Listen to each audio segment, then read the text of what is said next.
Hi guys, welcome back to another episode of Soulful Feast, bite-sized information to nourish your body, mind, and spirit. I'm your host, Stephanie Zubiri, and welcome back to another episode of What Drives You, co-presented by Grab Philippines. As always, I look forward to these episodes, particularly with the Grab partners, mainly because I find their stories so inspiring. I get to know what their daily lives are like behind what they do, what fuels them to keep going forward. Here with me today is a Move It rider partner, Erlinda Doliente Trejico. Hi, Erlinda. Hello, ma'am. Hello. Okay, sandali lang. Kwentuhan muna tayo. Okay, bago ka naging Move It rider partner, ano po yung buhay ninyo? What was your challenges? Ang alam ko, 4 po yung anak ninyo. Yes, ma'am.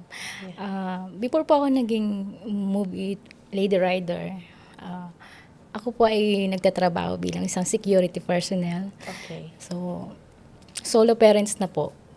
solo. Yes, ma'am. Before po nawala yung asawa ko, yung mga responsibilidad bilang isang magulang. Kwento na lang po yung buhay ninyo bago naging rider partner. Security personnel po ako, isang lady guard. Nagtatrabaho po bilang isang, hindi lang po isang babae, siyempre nanay tayo. Opo.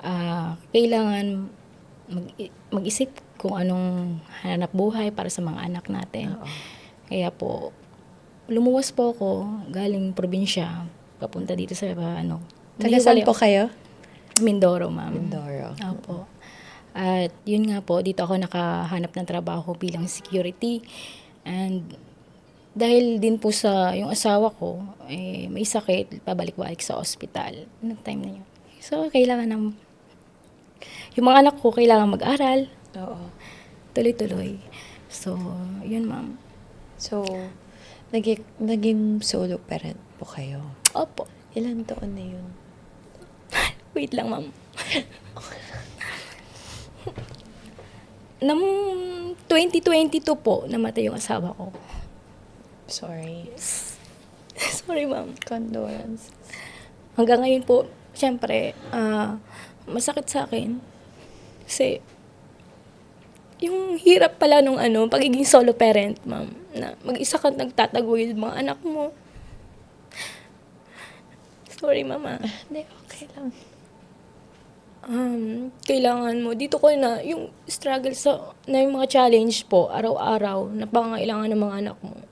Na dati, At siyempre, least pag may dalawa kayo. Opo, pag may partner ka, may tulungan kayo. Hindi lang ikaw yung nag-iisip kung paano kumita. So, ngayon, Hindi lang kumita, pero paglalaki pa. yes diba? po. Lalo po ngayon, college na, nag-aaral sila. 2 college ko. Yung panganay ko po, so ma'am, pina-stop ko muna. Kasi, hindi talaga kaya. So, nagtiyaga siya. Nag-test na din siya. Yung sarili niya rin po, parang working student siya. Then, ako naman, ma'am, malayo sa kanila. Nandito na po ako sa Manila noon. At, yun nga po. Doon ko naisip na, syempre, kumuha ko ng motor. Yung motor na hulugan. Yan po yung ginagamit ko ngayon sa Move It. So, ang tapang ninyo, ha? opo, Motor. Opo, kasi hilig ko rin po kasi magmotor sa pulpa. Tsaka po sa trabaho ko, ngayong pandemic, naglalakad po ako mula Mandaluyong hanggang dito sa may Magallanes. Wow. Yes po, nilalakad ko po yan, 2021. Doon ko naisipan na kumuha ng motor, ng sasakyan, kasi may trabaho naman. No, doon ko na lang binabawas yung hulugan monthly. Hanggang sa, yun po. Itong 2022, umuwi ako sa province namin kasi yung parents ko naman, yung na-ospital. So, nag-request yung father ko na dalawin ko siya sa ospital sa huling pagkakataon. Ganon. Nag-emergency leave ako, 2 days lang po. Then, pagbalik ko dito, nasuspend naman nila ako sa trabaho. Ganun lang? 2 days lang, tapos nasuspend ka na kaagad? Yes po. po kasi po kung ano po yung nakalagay dun sa DDO, yung kung ano po yung schedule na inano sa kasi sa security po, kung ano po talaga yung naka-schedule sa'yo, papasukan mo yon. Dumating po ako ng madaling araw, hindi po ako nakahapon. Na-late lang po ako, so nag-request ako sa officer ko na kung pwede, pasukan ko na lang ng gabi. Hindi nila, ano yun, kumbaga, pinareport na lang ako sa agency, gano'n. Hanggang sa, walang explanation. Yun din po yung siyempre sa trabaho, mahirap naman pong, ayun, doon ko naman po naisip, nung na-suspend na po ako, naisip ko na, bakit hindi, kasi kailangan po ng trabaho eh. Hindi ako pwedeng mawalan ng income araw-araw. Kasi 4 ang anak mo. Opo, lalo yung 2 college ko mamaya hingi ng baon, wala akong pagkain, hindi pa ako nakakain. Sige, wait lang. Ganun yung mga anak ko. So, yun ma'am. Naisip ko na magtanong sa mga rider na Move It. Kasi yung Move It nung time na yun, talagang kasagsagan. Malakas po eh. Nabanggit ng mga riders na malaking kita. Yun, kaya po ako na-inspired din. Dire-diretso na po eh. Okay lang. Parang ako, gusto ko lang makinig. Wala naman akong ibang masabi kaysa talagang doon po ako na-inspire na mag-apply bilang isang Move It. Gusto kong subukan. Gusto ko pong subukan. Kahit babae ako, kasi nahirapan ka ba? Parang sa tingin mo ha, may ma-discriminate bilang babae sa trabaho mo or na-experience mo ba yan? yes, ma'am. Sa trabaho po, yun nga po, nung nag-apply nga po ako sa trabaho, lagi nilang sinasabi na, baka single parents ka, single mom ka. So, baka mamaya may problema sa bahay nyo, dadalhin mo dito sa, ganun agad yung comment nila. Yan yung comment nila na dadalhin mo yung problema mo sa workplace, ganun. Ganun po kaagad yung comment nila. Kasi ang alam nila pag single parent ka, siguro talagang maraming problema, maraming yung pagod mo. Pero hindi ko na po iniisip yun eh. Sabi ako, yes lang ako, kaya ko yun, ma'am, kaya kong gawin yan. Hindi po ako ganun sa iniisip mo. Kasi yun na nga po, single mom ako, mas kailangan ko pong magtrabaho. Yes. Mas may motivation ka, syempre. Opo, yun po yun. Kaya, yun, naging inspired ko po yung yung pumasok sa Move It. Ilang taon ka na sa Move It? Mahigit 1 taon na po. 1 taon. At ano yung nabago? Nabago ba ang buhay mo nung nakapasok ka sa Move It? Yes, ma'am. Malaking pinagbago. Kasi, kay Move It, yung sweldo ko sa pagiging security ko, naiipon. Kumbaga po, yung mga pangailangan na lang financial araw-araw ng mga anak ko. Doon ko na po nakukuha kay Move It. Oo. Yung pong pang-araw-araw. Tsaka po, sa mga event po, isa na rin po ako na natutulungan ni Move It sa mga activities nila, pa-event nila, mga program nila. Yun po, malaking tulong po yan sa akin. Ano yung feeling mo tuwing araw na makakauwi ka at mayroon kang ang alam mo na may sweldo ka today kasi sa trabaho mo sa Move It? Masarap sa pakiramdam, ma'am.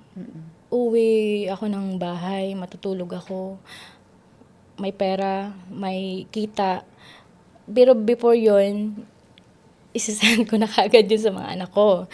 Masarap na sa pakiramdam na matutulog ka na wala kang iisipin para sa mga anak mo na ganito, nagigising ka sa umaga, gutom sila. At least yun, ma'am, lagay yung isip ko, yung loob ko na okay na-provide ko yung pangangailangan nila sa isang araw. So, sa ngayon, tuloy ka pa rin nagiging security guard. Yes, ma'am. Yes. Tapos, yung Move It is parang extra pa in between. Opo. Oo. So, ang galing naman na kayang madagdag yung sweldo at on your own time, 'di ba? Opo. Kagaya ko po, solo parents, kailangan po talaga dalawa yung trabaho. Kasi lalo't may college ako, dalawa yung college na pinag-aaral ko. Tapos bukod pa doon, may parents din ako na Oo, syempre. ano ko pa, sinusuportahan ko rin, ma'am. Kaya po, naisip ko na yun si Move It, gagawin ko na lang siyang part-time. Pag out ko sa gabi, galing trabaho, diretso pasada na.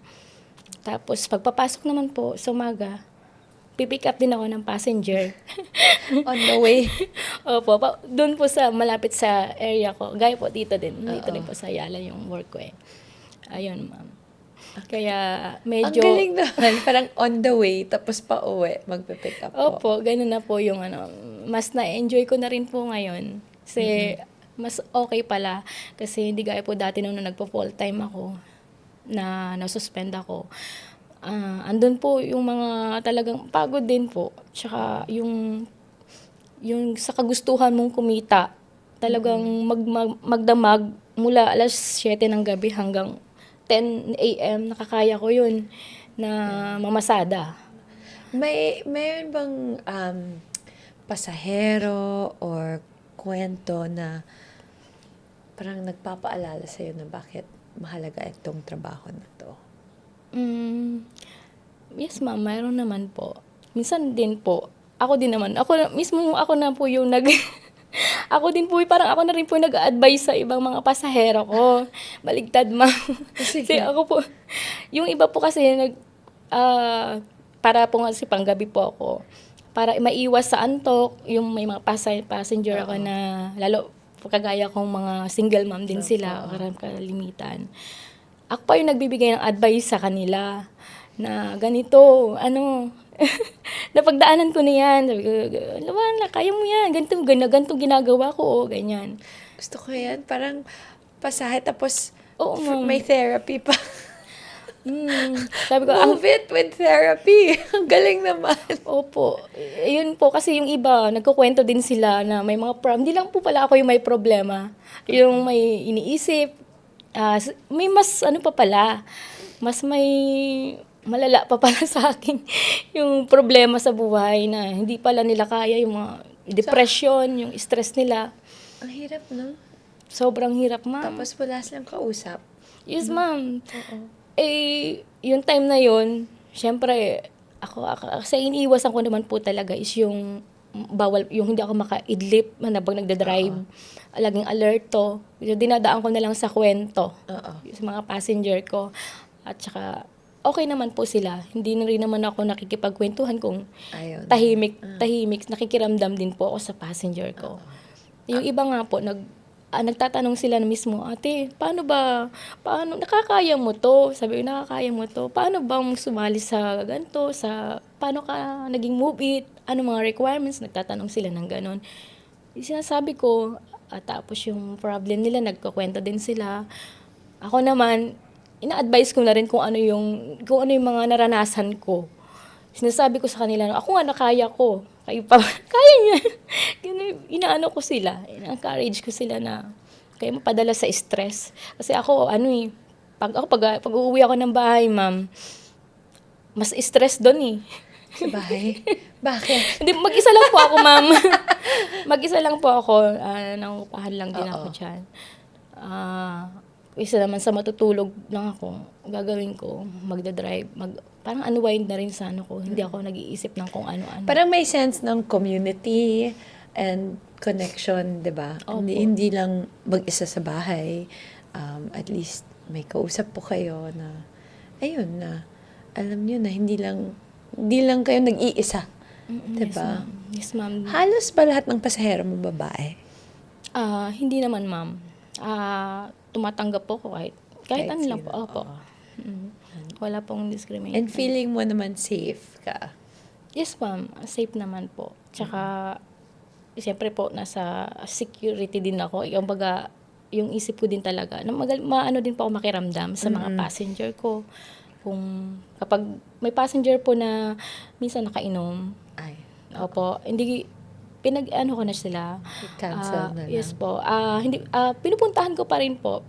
Sinasabihan ko na, sir, nakainom kayo. Sabi ko, bawal po kasi sa amin. Pinapaliwanag ko sa kanila ng maayos na hindi safe. Hindi po safe yun. Na para na rin sa safety namin kasi, siyempre Siyempre. po. Para sa'yo naman, alam ko lahat ng ginagawa mo para sa pamilya mo. Pero, paano mo naman inaalagaan ang sarili mo? Naalagaan. Yung sa sarili ko, ma'am, parang wala naman akong time. Yun po, sa mga kaibigan ko. Gaya po namin, may community po kami na lady rider. Samahan po ng mga kababaihan, mga nanay din na nagda-drive, rider sila. Nagkikita-kita kami pag after po nung pag oras ng pahinga, coffee time, ganon. Sama-sama po kami. Minsan nagbabanding kami, TikTok. Nagsasayaw-sayaw po kami ng ganon sa kalsada. Yun, yung mga kaibigan ko na ngayon, magbablog-vlog na sila sa movie. Yun. Talaga? Yes, ma'am. Parang naano din ako na doon ko na-enjoy ko na rin yung sarili ko, ma'am. So, parang ngayon, kasama ka na sa isang community, parang hindi ka na nag-iisa doon. Diba? Opo. Na hindi ka na rin, yun na po yung parang pinakang therapy. Yung, hindi ka, parang masaya ka, nakaka-smile ka, nakakasama sila. Yun na po. Hindi. Ano yung, may advice ka ba sa mga ibang solo parents doon?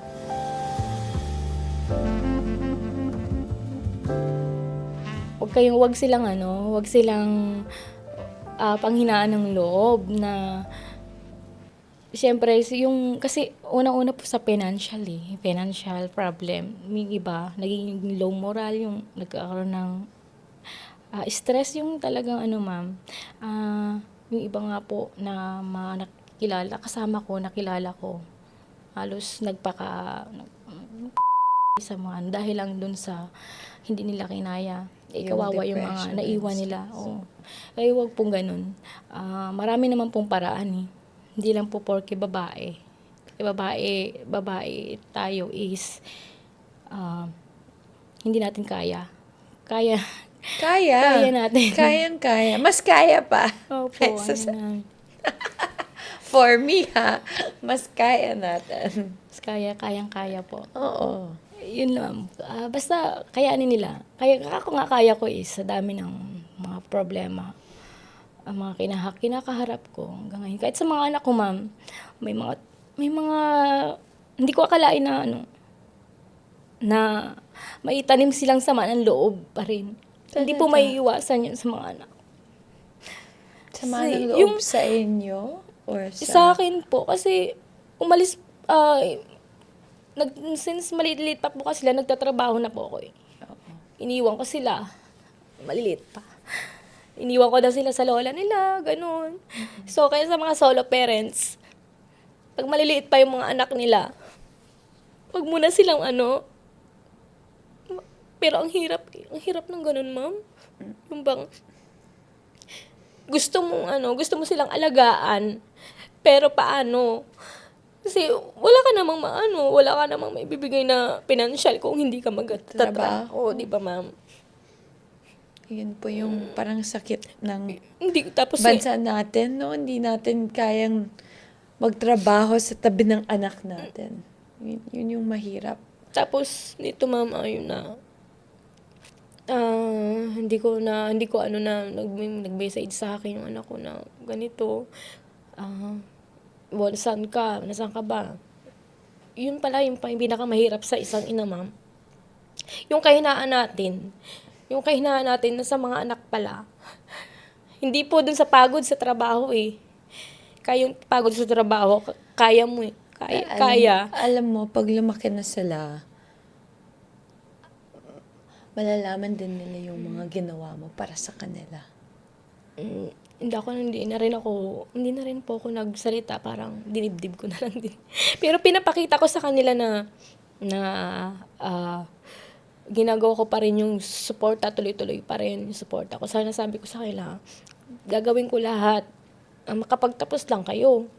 O, ayoko na, kaya ko to. Sabi ko, kaya ko yan, kaya ko kayong magtapos kayo, walang titigil. Sabi ko, kaya ko yan. Ilan taon na yung pinakabunso? Yung pinakang bunso, ma'am, 10 years old.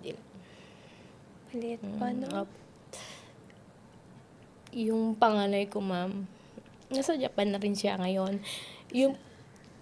Yun nga po, isa rin po yun sa malaking tulong ni Move It sa akin.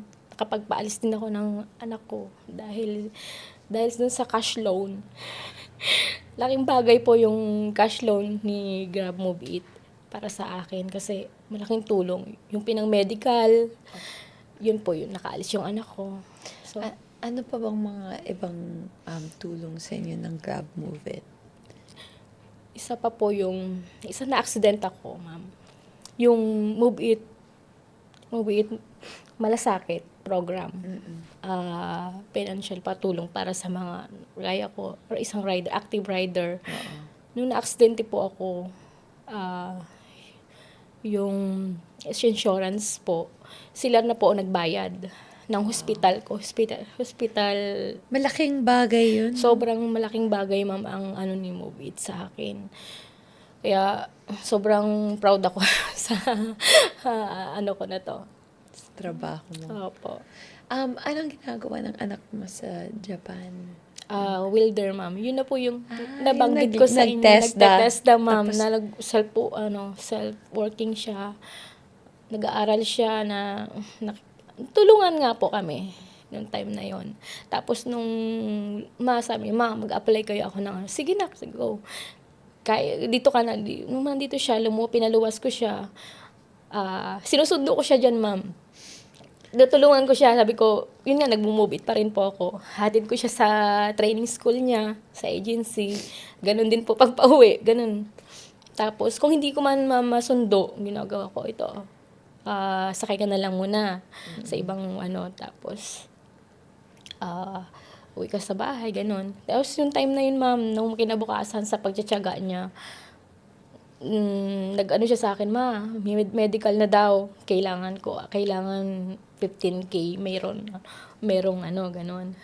Sakto naman po na hindi ko pa na yung sa cash loan. May offer na po sa akin si Grab eh. May offer na po sa akin si Grab. Hindi ko po muna siya, basta nakatabi lang po siya doon.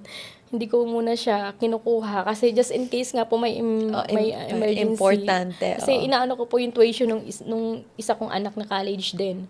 Kaya sakto naman, ma'am, na tinawagan siya, medical na daw yung anak ko. Ayun. Tapos nakapasok na siya doon sa Japan. Opo. Nakapasa. Super proud ka, no? So, opo. So, kaya nga, yun, ma'am, yun yung tulong sa akin ni Move It. Isa po siya sa, Lord, lagi ko sinasabi sa kanya na, di ba? Kaya sa mga anak ko, ma'am, wag mong wawalain kay Move It. Sabi niya. Sila pa po mismo yung nagsasabi na part-time, okay lang, ma'am, magtrabaho ka. Basta yung kay Move It, hindi ko iwawala yan. Kasi dyan ko kayo diyan tayo kumakain araw-araw. Diyan ang gagaling yung pagkain natin baon ninyo araw-araw. Laking bagay kahit nga po yung sa, may trabaho ako, gaya po panggabi. Pag out po ng umaga, ng 7, hanggang 10:00 po, kinukuha ko na yan. Kakalikom din naman ako ng mga 600 ganyan. 600 pesos. Tapos, yun, yung mga cash loan, kagaya yan, mga bayad, yung, doon na po kumbaga mismong si Movie. Kompleto na lahat. Opo, yung mga cashless, pag may cashless, doon na po binabawas. Konti lang naman po kasi yung binabawas ni Move It. Kumbaga po, hindi po masakit sa bulsa yung pagbabayad namin. Kaya, laking tulong, ma'am. Ano pa yung pag-asa mo para sa sunod, sa buhay mo and sa mga anak mo? Sa mga anak ko po, basta ako ma'am, mahalaga lang sa akin, kapag tapos sila, yung babae ko na college ngayon, may talent din po siya yung pagsasayaw ng mga ballroom ba yun, mga ano, yes ma'am, sa school nila. Tapos sabi nga po niya, mama baka next cum laude ako kasi puro uno-uno yung ano niya. Nakaka-inspire ang kwento niyo, yung buhay po ninyo. Parang, mahirap talaga maging solo parent. Ang hirap ma'am, Oo. sobra. Lalo ngayon, sabi nga nung anak ko, huwag ka nang mag-asawa ma. kami na lang yung mga kapatid ko na lang yung yung asikasuhin ninyo, tsaka sarili ninyo. Yun na rin. Mahirap talaga. Kaya, pero yung sabi ko nga, ang hirap pa rin nung walang katuwang. Siyempre. Pero pray lang, Isang nagpa-pray lang din ma'am. Lakas ng loob, dun na rin ako kumukuha. Pray lang. Talagang nakaka-survive ako eh. Kahit walang-wala ako. Mamaya-maya, bigla na lang, magiging maganda yung pakiramdam ko. Parang, inaano din pa rin ako ni God talaga, wini-bless pa rin. Siyempre. Sobrang pagod, kahit may sakit ako, maya-maya, mawala. Parang, hinahanap pa rin na naman ng katawan ko na, mubit. Parang gano'n eh. Yeah. Yun lang, ma'am. Talagang, kahit mahirap, kakaya pa rin. Basta, kaya. Iniiyak ko na lang. Kahit mag-isa. Pero alam mo, sa totoo lang, tama yung advice na yan. Yung mga tao na hindi umiiyak, dun sila nade-depress kasi hindi nila nilalabas. So, yan, importanteng umiyak. Ako ma'am, ito, ganito. Umiiyak ako pag kinukwento ko na yung nasa saloobin ko. Pero pag yung normal lang, sa trabaho, papasok ako, ganyan, wala. Hindi ko na kakalimutan ko yan. Malakas yung loob ko. Sabi nga nila, kakangiti ako sa trabaho eh. Okay, pag-assist ko sa mga bisita, parang wala lang. Pero pag yung kagaya nito ma'am, pag kukwento na ako ng doon na pumapatak yung luha ko.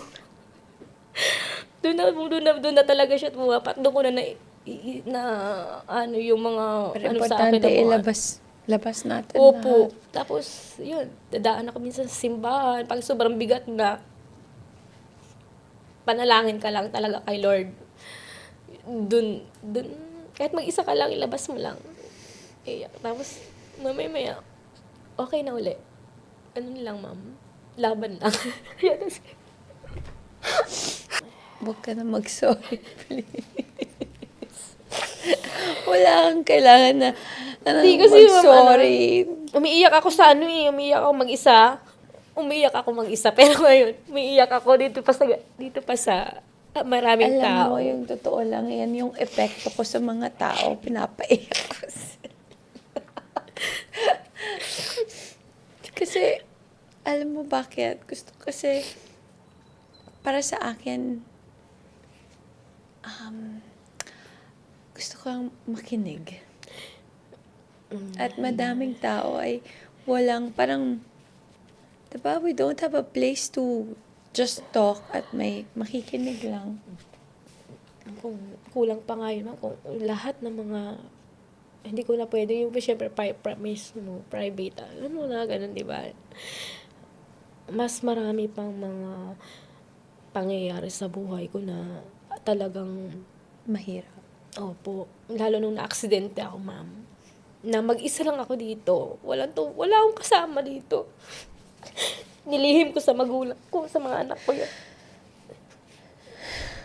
Di mo sinabi sa kanila? Hindi ko sinabi sa kanila yung aksidente ako. Pero major lang naman kasi yung mga konting, gas-gas lang, na ospital ako. Hindi ko sinabi sa magulang ko, sa mga anak ko. Nag-alala lang sila. Pero alam mo yung pagkakwento mo ng mga nangyari sa buhay mo at tingnan mo, tagumpay ka pa rin. Yung ma'am, masasabi ko. Yan ang nakaka-inspire sa mga tao doon na nakikinig. Mga ibang babae at solo parent na kahit mahirap, kaya pa rin. Ayan, tingnan mo yung anak mo, naka-alis na, may trabaho. Yes, ma'am. Yung isa nasa college. Dalawa po yung college ko ngayon. Ngayon, so Oo. nag-iisa na lang na, hindi. Opo, yung elementary ko. Ayan. Ah, So, kahit papaano, tagumpay pa rin. Kailangan po kasing tayo po kasi yung yung titingnan imahe ng mga anak natin. Kasi pag nakikita nila na lumalaban ka, yung nagsisikap ka magtrabaho para sa kanila, yung pera na na pinapadala mo sa kanila, alam nila na pinagtatrabahuhan mo, galing sa hirap. Ano po sila, porsigido talaga sila na mag-aral, makapagtapos. Yun yung nakikita ko din sa kanila, kaya talagang ako ma'am na hindi pwedeng hindi ako maghahanap buhay. Hindi ako pwedeng hindi kikita. Hindi ko iwawala ang pagiging part-time move it ko. Kahit anong mangyari, kasi una sa lahat talagang laking tulong. Buti nga may move it eh. May move it na partner na ganyan. Nagkaroon ng ganyan. Gaya namin. Gaya ko. Akala ko nung una babae, baka hindi pwede. Baka hindi pwede sa move it. Trinay ko pa rin, ma'am, eh. Sinubukan ko. Naglakas loob ako na mag-apply. Dala ko naman yung mga requirements, sabi nung pwede yung babae. Pero lahat kaya ng babae. Yes, ma'am. Totoo po. Lahat kaya Totoo, ng ma'am. babae. Erlinda, maraming salamat sa pagkakwento ninyo sa buhay ninyo. Ako, wala talaga akong masabi kundi na-inspire ako sa'yo. At alam ko na madaming mga ibang babae, mga solo parent, mga nanay, na na-inspire din sa story mo. Yes, ma'am. Na kahit papano, kakayanin mo. At, ayan, tagumpay pa rin. At maganda pa rin. Puyat pa yan, ma'am. Galing din ako duty. Diretso dito. Tapos mamaya, pinag-duty na naman ako. Sabi ko, sige po kung kakayanin ko. Go. Magme-message lang ako kung tutulog lang ako ng ilang oras. Sige, pasok lang. Thank you, Erlinda. Maraming salamat. Thank you, ma'am. Thank you po. Guys, wala talaga akong masabi dito. Parang tahimik lang ako kasi at the end of the day, we just need a safe space to listen to these stories. I'm just here to listen because some of these stories just need to be shared. And we don't give a lot of time and platforms and energy and ears to stories like Erlinda. Opo. So, thank you for sharing because mahirap talaga yung buhay ng Pilipino. But there's lots of amazing people out there doing really good things. And it's nice to be able to share what they're doing to other people. Ako ngayon nag-iiyak din.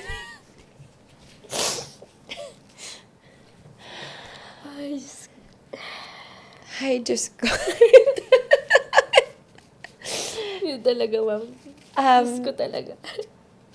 But at the end of the day, it's also nice to know that there are companies out there who empower women like Erlinda to earn more, to feel in control of her life, and to feel empowered to do more.